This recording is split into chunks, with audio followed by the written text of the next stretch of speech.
آپ کی labour force کیا ہے، ان کی ایجوکیشن کا لیول کیا ہے، وغیرہ وغیرہ. لیکن عام طور پہ جو پریڈکشن کی بات آپ کر رہے ہیں کہ آئندہ کتنی ہوگی، تو یہ ہم صاحب کا ٹرینڈ دیکھ لیتے ہیں کہ پچھلے 5 سال کے اندر کتنا ہے، تو اس کے بعد آئندہ پرابلی وہی ہوگا جو پچھلے 5 سال کے اندر آئے. لیکن آبویسلی یہ کوئی بہت زیادہ ایک اچھی اپروچ نہیں ہے. تو اب اس کے لیے مزید بھی زیادہ سوفسٹیکیٹڈ جو طریقے استعمال کیے جاتے ہیں وہ بگ ڈیٹا ہے. اس میں بہت ہی مائکرو لیول کے اوپر بہت ہی زیادہ انفارمیشن لی جاتی ہے اور اس انفارمیشن کو استعمال کیا جاتا ہے اور یہ دیکھا جاتا ہے. تو الٹیمیٹلی جو ایک نیا ایک کنسنسس ڈیولپ ہو رہا ہے وہ یہ ہے کہ آپ کی اکانومی کے اندر جو پروڈکشن سکلز ہیں وہ کس لیول کے ہیں. یعنی آپ کی اکانومی کے جو میجورٹی ہے وہ کیا کر سکتی ہے. یعنی ایک تو یہ ہے کہ وہ بس بالکل ہی بیسک سی چیزیں پروڈیوس کر سکتے ہیں، جس طرح ہمارا ایگریکلچر سیکٹر ہے. اس کا مطلب یہ نہیں ہے کہ یہ کم اہم ہے.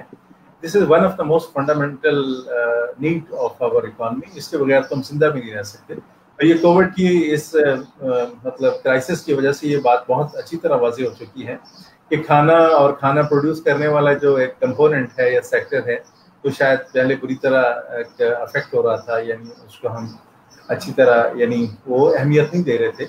تو وہ اچھا دوسرا یہ کہ آپ اس کے اندر کتنی ویلیو ایڈ کر سکتے ہیں. مطلب ایک اکانومی ایسے ہے کہ وہ ہائی ٹیک چیزیں پروڈیوس کرتی ہے، راکٹ پروڈیوس کرتی ہے، ہوائی جہاز پروڈیوس کرتی ہے، تو اس اعتبار سے پھر آپ کی اکانومی کی شرح جو ہے وہ زیادہ ہوگی. یہ مطلب چند اس حوالے سے چیزیں. جی سر، بہت شکریہ، آپ نے تفصیلاً اس کا بتایا. اچھا سر، ہم ایک اور بڑا کامن بات سنتے ہیں، انفلیشن جو ہے، افراط زر. ایک تو یہ بتائیے کہ افراط زر کیا چیز ہے، اور مہنگائی کا جو تعلق ہے کیا افراط زر سے ہے، یا مہنگائی جو ہے ہم کہتے ہیں کہ مہنگائی بہت ہو گئی ہے، یا کبھی کہتے ہیں کہ مہنگائی کم ہو گئی ہے. تو یہ کیسی ہوتی ہے؟ مہنگائی کبھی زیادہ ہو جاتی ہے، کبھی کم ہوتی ہے. اس کا کیا مطلب، کیا فیکٹرز ہیں جو اس کو ڈٹرمن کرتے ہیں مہنگائی؟ بیسیکلی آپ کے کوشچن کے اندر ہی اس کا جواب بھی ہے، افراط زر. یعنی افراد کا مطلب ہے زیادہ ہونا، پیسے کا زیادہ ہونا. تو مہنگائی بیسیکلی یہی چیز ہے، پیسے کا زیادہ ہونا. لیکن یہ کس طرح ہے، بیسیکلی یہ چیز سمجھنے کی ضرورت ہے. اب مہنگائی بنیادی اس کی وجہ کیا ہے کہ جب حکومتیں نوٹ زیادہ چھاپنا شروع کر دیتی ہیں تو آپ کے ملک میں مہنگائی ہونا شروع ہو جاتی ہے. اچھا، یہ ایک تھیوریٹیکل ایک جواب ہے. تو ایکچولی کیا ہوتا ہے، یہ ایک بڑی ڈفرینٹ اور ایک بڑی انٹرسٹنگ سٹوری ہے. اچھا، تو مہنگائی کے بارے میں ہمارا عام طور پہ تاثر یہ ہوتا ہے کہ یہ بہت بری چیز ہے. تو مطلب ڈیفینیٹلی اس سے انکار نہیں کیا جا سکتا کہ آج آپ سبزی لینے کے لیے جاتے ہیں تو آپ کو 100 روپے کی ملتی ہے اور کل وہی سبزی آپ کو 200 روپے کی ملتی ہے. تو آپ کی جو ایک لیونگ سٹینڈرڈ ہے آبویسلی وہ نیچے چلا جاتا ہے. یعنی ممکن ہے کہ کل آپ کو وہی سبزی جو آج خرید رہے ہیں اس سے آدھی خریدنی پڑے، یا اپنی کنزمپشن کم کرنی پڑے، یا ادھار لینا پڑے. لیکن اس کا ایک فائدہ بھی ہوتا ہے. فائدہ یہ ہوتا ہے کہ اس میں یہ ایک ویلتھ بلڈنگ ایفیکٹ ہے انفلیشن کا، یعنی مہنگائی کا، کہ آپ کی پراپرٹی جو پہلے 10 لاکھ کی تھی اب وہ 20 لاکھ کی ہو جائے گی، پہلے 20 لاکھ کی تھی اب 40 لاکھ کی ہو جائے گی. تو یہ اس میں اگر تھوڑا سا اس کے مزید ہم اس کی ڈیٹیل میں جائیں تو اس کا مہنگائی کا تعلق اور یہ ہوتی کس طرح ہے، یہ ایک بڑی انٹرسٹنگ کہانی ہے اور ڈیبیٹیبل بھی ہے ڈیفینیٹلی. کیونکہ جو یہاں پر میں بات کروں وہ یعنی حرف آخر نہیں ہے، اس کے اوپر بہت ساری ڈیبیٹ موجود ہے. اور شاید یہ اکنامکس بڑی ایک کنٹیسٹڈ سائنس ہے، مطلب ان جنرل، کہ یہاں پر شاید آپ کو کوئی ایسا کانسیپٹ ملے جس کے اوپر لوگوں کی بہت بڑی بڑی ڈیبیٹس نہ ہوں. بہت سارے مسائل ان کے بارے میں ہم سمجھتے ہیں کہ ہم جانتے ہیں بیسیکلی، ان کے اوپر بھی بہت ساری ڈیبیٹ موجود ہیں. اچھا، تو سینٹرل بینکس ہیں، جس طرح پاکستان میں اسٹیٹ بینک آف پاکستان ہے. تو عام طور پر سینٹرل بینکس کے 2 مقاصد ہوتے ہیں. ایک تو یہ ہوتا ہے کہ انہوں نے انفلیشن کو کنٹرول کرنا ہوتا ہے، اور دوسرا یہ کہ انہوں نے ان امپلائمنٹ کو کنٹرول کرنا ہوتا ہے. اور یہ دونوں کانسیپٹس، یہ دونوں جو فیکٹرز ہیں، آپ کی مہنگائی اور ان امپلائمنٹ، یہ بڑے ملے جلے ہیں. اور ان کے درمیان ایک یعنی معکوس ایک تناسب پایا جاتا ہے، انورس ریلیشن شپ پایا جاتا ہے. اگر آپ کی انفلیشن اوپر جاتی ہے تو آپ کی امپلائمنٹ اوپر جاتی ہے، اور اگر آپ کی انفلیشن کم کرنا چاہتے ہیں تو آپ کی ان امپلائمنٹ بھی کم ہوگی، یعنی ان امپلائمنٹ زیادہ ہو جائے گی. یہ ایشو ہے اس کے اندر. اچھا، ہوتا یہ کہ آپ کے ملک کے اندر ایک محدود ایک اماؤنٹ ہے منی کی، نوٹس ہیں اور کچھ کریڈٹ ہیں. یعنی آپ کے پاس کتنے پیسے ہیں اور آپ نے کتنا ادھار لیا ہوا ہے. ٹھیک ہے. تو اب یہ اس کی جو مجموعی یعنی اس کی تعداد ہے نوٹوں کی اور آپ کی کریڈٹ کی، جب اس کے اندر تبدیلی واقع ہوتی ہے تو آپ کی انفلیشن بڑھتی ہے اور وائسی ورسا کم ہوتی ہے اگر اس کی تعداد کے اندر. اس کی آپ کو ایک چھوٹی سی مثال دیتا ہوں کہ مثال کے طور پہ اسٹیٹ بینک آپ کا انٹرسٹ ریٹ کم کر دیتا ہے. پہلے 13% تھا، آج سے 1 ماہ پہلے اب یہ 9% ہو گیا. اس کا مطلب یہ ہے کہ آج کا جو بزنس مین ہے اس کو وہ کریڈٹ لینا سستا پڑ رہا ہے اب 9% کے اوپر. اچھا، اب کیا ہوگا کہ بہت سارے جو ایک انویسٹرز ہیں، جو انڈسٹریلسٹ ہیں، وہ بینکوں سے زیادہ قرض لیں گے اور اس کو انویسٹ کریں گے. ان کی انویسٹمنٹ کی وجہ سے یہ ہوگا، ایک تو یہ کہ آپ کی مجموعی جو نوٹ ہیں ان کی تعداد میں آپ کی اضافہ ہو رہا ہے آپ کی پوری اکانومی کے اندر. دوسرا یہ کہ جب آپ نئے یونٹ لگا رہے ہیں تو آپ کی امپلائمنٹ کے اندر بھی اضافہ ہو رہا ہے. تو اس کے بالکل الٹ اگر آپ کا جو اسٹیٹ بینک ہے اگر وہ اپنے انٹرسٹ ریٹ کی شرح بڑھا دیتا ہے تو اس کے نتیجے میں پھر کیا ہوتا ہے کہ لوگ پھر اتنا بارو نہیں کرتے. تو پہلے جو چلتے ہوئے کاروبار ہیں وہ بھی بند ہو جاتے ہیں. تو یہ بیسیکلی مطلب ایک میکانزم ہے کہ جس سے آپ کی انفلیشن بڑھتی ہے، کم ہوتی ہے، اور لوگوں کے تاثرات اس کے بارے میں بالکل ون سائیڈڈ ہیں. لوگ سمجھتے ہیں کہ یہ بری چیز ہے، حالانکہ جب یہ انفلیشن زیادہ ہوتی ہے تو لوگ پروڈیوس بھی زیادہ کرتے ہیں. اس کی ایک اور چھوٹی سی مثال یہاں پر بہت ہی مطلب انٹرسٹنگ ہو سکتی ہے آپ کے لیے. وہ یہ کہ آپ کا پروڈیوسر جو ہے وہ انفلیشن کو پسند کرتا ہے. یعنی جس طرح کنزیومر آپ کی انفلیشن کو برا سمجھتا ہے، آپ کا پروڈیوسر اس کو اچھا سمجھتا ہے. یعنی مارکیٹ کے اندر جو چیز مہنگی ہو جائے گی تو آپ کا پروڈیوسر اس چیز کو زیادہ پروڈیوس کرنا شروع ہو جائے گا. یعنی کپڑے مارکیٹ کے اندر آپ زیادہ مہنگے بکنا شروع ہو گئے ہیں تو یہ آپ کے جو برانڈس ہیں وہ زیادہ پروڈیوس کرنا شروع کر دیں گے. تو اس لیے یہ ایک مطلب ڈیپینڈ کرتا ہے کہ آپ on which side of the divide you are standing in order to make an opinion about the inflation کہ وہ اچھی چیز ہے یہ بری چیز ہے. جی جی. اچھا سر، آپ نے کہا کہ افراط زر کا یا انفلیشن کا تعلق جو ہے وہ کرنسی سے ہے کہ ایک ملک کتنی کرنسی نوٹس جو ہے وہ چھاپ رہا ہے. تو ایک سوال یہ دل میں آتا ہے بہت سارے مطلب لوگوں کے اور بھی ذہنوں میں یہ سوال ضرور آتا ہوگا کہ اگر جب ہمیں ضرورت پڑتی ہے پیسے کی تو ہم باہر کے ملکوں سے قرض لیتے ہیں، یا ایسا کیوں نہیں کرتا کوئی ملک، یا کیوں نہیں کر سکتا کہ وہ جتنی ضرورت ہے اتنے زیادہ پیسے چھاپ لے، نوٹ چھاپ لے اور وہ اپنی ضرورت کو پورا کر لے. تو یہ کرنسی نوٹ چھاپنے کے پیچھے مطلب کیا طریقہ کار ہوتا ہے اور کیسے نوٹ چھاپے جاتے ہیں؟ یہ بیسیکلی ہمیں کتنے نوٹ چھاپنے چاہیے اگر تو یہ سوال ہے تو اس کا جواب یہ ہے کہ یہ کوئی ایسا فکسڈ یارڈ اسٹک نہیں ہے کسی کے پاس کہ ہمیں کتنے چھاپنے چاہیے. یعنی اصل میں یہ ضرورت کے مطابق چھاپے جاتے ہیں. اور ضرورت کیا ہوتی ہے کہ آپ کی transfer of goods and services یہ ہوتی رہیں. اس کے لیے آپ کو اتنی رقم، اتنے نوٹ آپ کے پاس ہونے چاہیے کہ جس سے آپ کی چیزیں، اشیاء ہیں، آپ کی جو خدمات ہیں، گڈس اینڈ سروسز، وہ اچھے طریقے سے ٹرانسفر ہو سکیں. اچھا، بعض اوقات یا بعض موسموں میں، بعض حالات میں آپ کو کرنسی نوٹوں کی ضرورت زیادہ پڑ جاتی ہے. ابھی عید آ رہی ہے تو عید کے موقع پہ آپ جانتے ہیں کہ ہم عیدی دینے کا رواج ہے پاکستان کے. تو اب یہ عیدی جو ہے وہ شاید ایک کلچرل ایک فنامینان ہے. ہم اگر کسی کو جائز کیش سے اگر عیدی بھجوا دیں تو شاید اس کو برا لگے، لیکن اگر ہم اس کو ایک بڑے کڑکنے والے نوٹ جو ہیں ان کو دے دیں تو وہ ایک مطلب ایک کلچرل ایکسپیکٹیشن کے بالکل عین مطابق ہوگا. تو یہ ضرورت کے مطابق ہوتا ہے. اچھا، اس میں ایک اگلی بات یہ ہے کہ عام طور پہ پریکٹس کیا ہے. عام طور پہ دنیا میں آپ کی جو جی ڈی پی ہے اس کا 2 سے 3% تک ہر سال میں چھاپا جاتا ہے. تو لیکن آف کورس یہ ڈیپینڈ کرتا ہے کہ آپ کے ملک کی جو اکانومی ہے وہ کتنی آن لائن ہے اور کتنی آف لائن ہے. جن ملکوں کے اندر موسٹ آف دا ٹرانزیکشن آپ کی بینکنگ کے تھرو ہوتی ہے، پلاسٹک منی کے تھرو ہوتی ہے، وہاں پر تو بہت زیادہ ضرورت نہیں پڑتی ہے آپ کو منی یعنی نئے نوٹس چھاپنے کی.